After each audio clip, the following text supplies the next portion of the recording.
This has set up our view and my personal view for the border region and why we're so bullish on it. And so, again, talking about energy infrastructure, there are various projects that have been announced and they're being pushed along the border region. I will not advertise our competitors, but what I will do is say there are a lot of them. I will talk just simply about what we ourselves, with our capital, are focused on, and these are the projects that are in the public domain, that are out there. And you can see we're busy. We're busy trying to develop projects, not just in Texas, but also in New Mexico and Arizona. And it falls into the three drivers that we see. There's a lot of demographic growth going on in the lower Rio Grande Valley. It's no longer an agrarian society. It needs more infrastructure. We're trying to be part of that solution.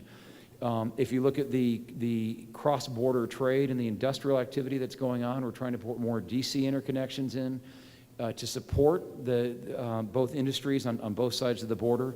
And then we have several renewable projects that are there to support both moving renewables across the region, but also supporting the local utilities that are dealing with the growth that has come with those renewable projects. And actually, I will do one quick shout out. The Southline Transmission Project, actually, El Paso's own Bill Kipp, who is here, is the sponsor of that, and we were fortunate to join him in that endeavor, which is a project cutting across New Mexico and Arizona, supporting not just wind, but also gas-fired and other forms of generation. So we are putting our money where our mouth is when it comes to the border region.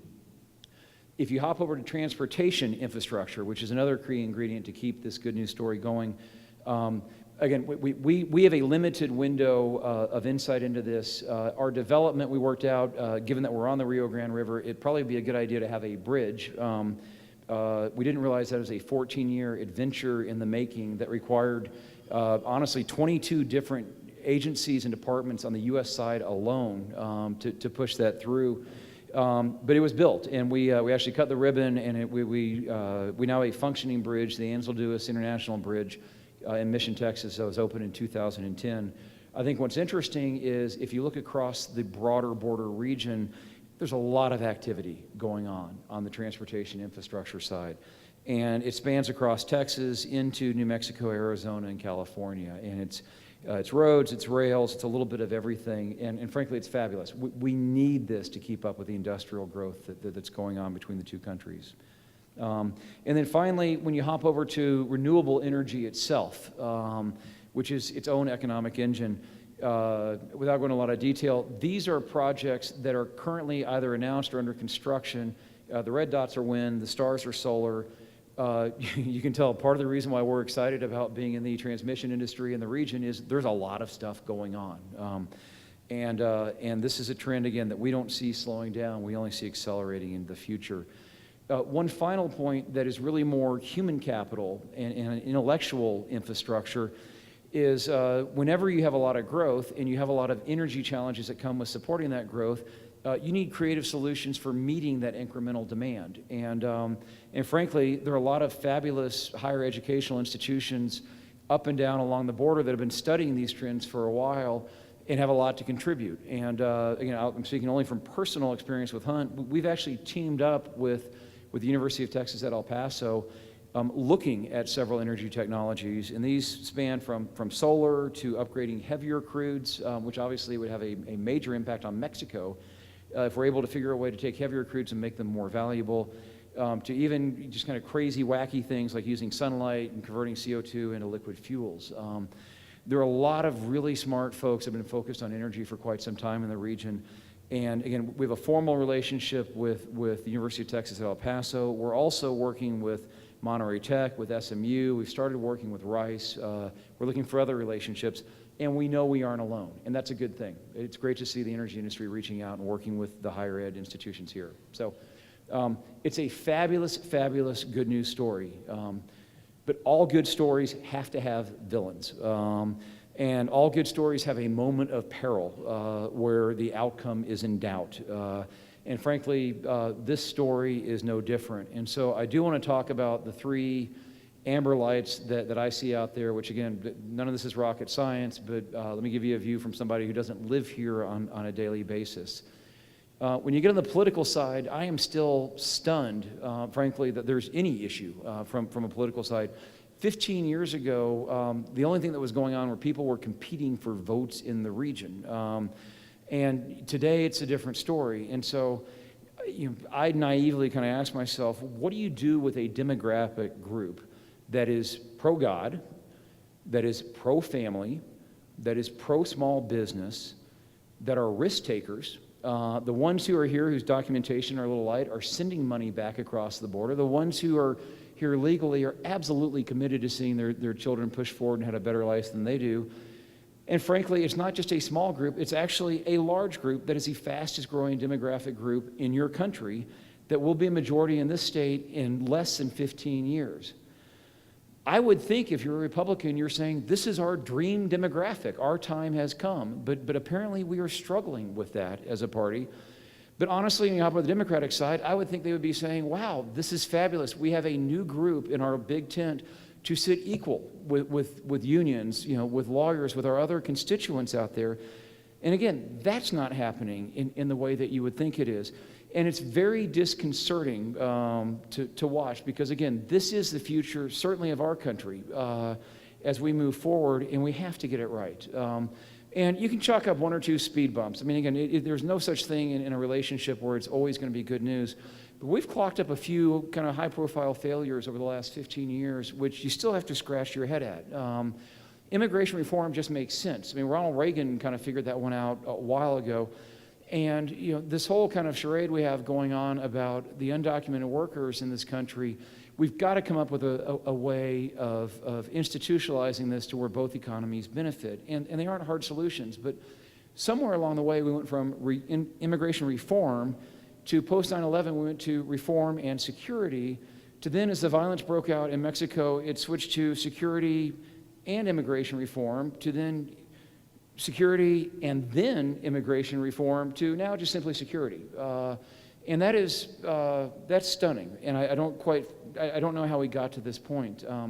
When you hop over to education, you would say surely it makes sense for children that had no decision-making capabilities whatsoever to end up in a country where as they move on to higher education, they have institutions that will support them in that endeavor. This is good for both countries. Of interest, as an aside, the unemployment rate in this country today, if you have a college diploma or higher, is 4.4%. We do not have an employment crisis for the educated.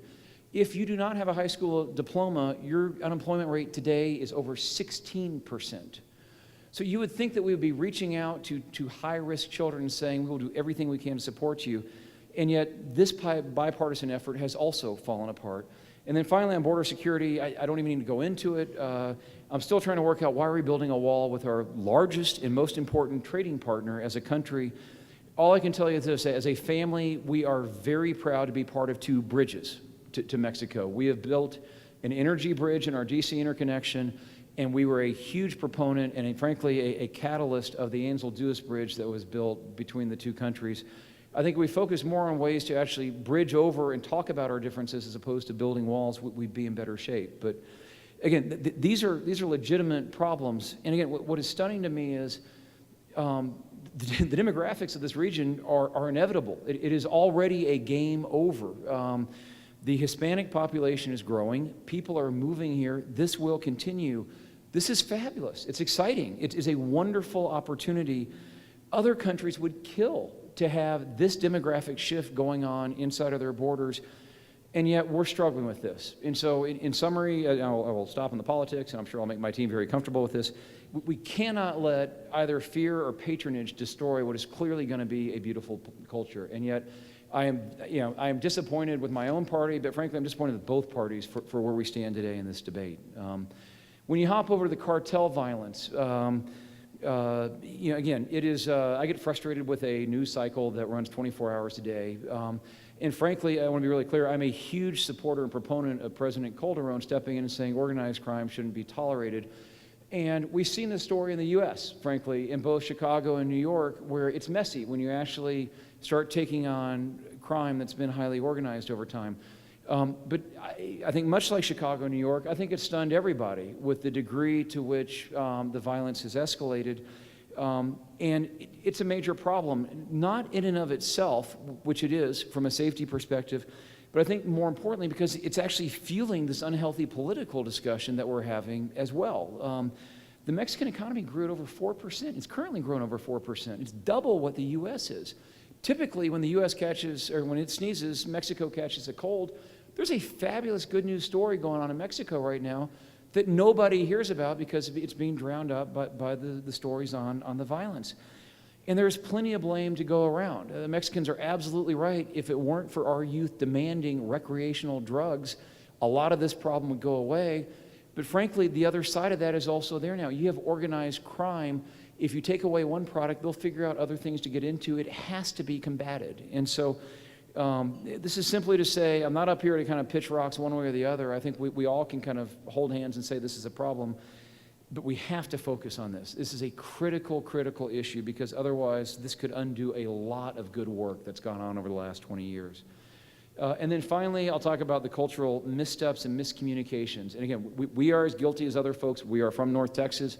We have preconceived notions of what the border region is like. And, shockingly, every region in our country is different. Every region in Mexico is different. My father likes to say that we have more in common with our neighbors across the river than we have in common with folks in Massachusetts. And I think the same is true. I think if you're in I think if you're in Reynosa or I think if you're in Juarez, you have more in common with your friends across the river than you do with folks in the Yucatan Peninsula. It's a fabulous culture, and they're rich, and it is incredible as you move out of the Hispanic culture into the Native American culture, all that it has to offer. And yet the stereotypes still pervade. And as I tell folks, part of our challenge getting folks down to McAllen is just getting them to McAllen because they expect to see this. This is the general view when you are courting, this is our experience, my experience I should say, it is stunning to me how people still view the border region. And it is something that I know that all of us in this room are working to combat. And all I'm here to say is there are a lot of friends that actually aren't just in the border region that would love to help you in that endeavor because this is not an area that needs lecturing or being told how we ought to be conducting ourselves like that wonderful Rust Belt area that has succeeded so wildly. We're doing pretty well on our own right now. We do need investment. We need the dollars. And we need to make sure that we keep a very friendly investment environment in the border region and that we're open to folks coming in. The other key component of this, and I'll stop with a little bit of, again, this is personal to us, but we have been kicking around here for 10 years' time. We're looking to scale up. There's a reason for that. We're a private company. We're a family-owned company. Every company has its core values. We have our own. We have them on walls. We have them on coffee mugs like other people. But they really matter to us. And frankly, what we love about this region on both sides of the border is it's a fabulous region from a values perspective, not in a political kind of jingoistic side, but you actually have folks that really care about community and care about each other here. And so core values as a business operating here matter a lot. And for us, we have core values, but as I say, some are more equal than others. The two that we found that really help doing business down here are respect for the individual and humility. It is the pace of business is different. The way you go about business sometimes is different. And yet there is so much to be offered and to be developed here if you sit down and just listen to the folks talking to you in a different manner, in a different style of business. A lot of our brethren don't do that. A lot of out-of-state investors come down here and don't understand why business in the border region, either in the U.S. or Mexico, doesn't happen like it's supposed to in the United States. We found that if you actually sit down and just talk with folks, even when you get into situations where there's conflict or folks aren't agreeing, if you can come in and do it in a manner that makes sense with humility, it's tended to work well. And frankly, for folks that are looking to expand their businesses down here, what we tell folks as North Texans is we don't try to pretend to be locals. That inevitably fails. And again, I will never attempt to speak Spanish to any of you. I apologize in advance. We are guests in the region, and we know that. but we strive to be partners. And frankly, this is a region that is very open and adopting of new people showing up, creating partnerships and figuring ways to push it forward. So in summary, despite those speed bumps, I really do think it's a fabulous happy ending.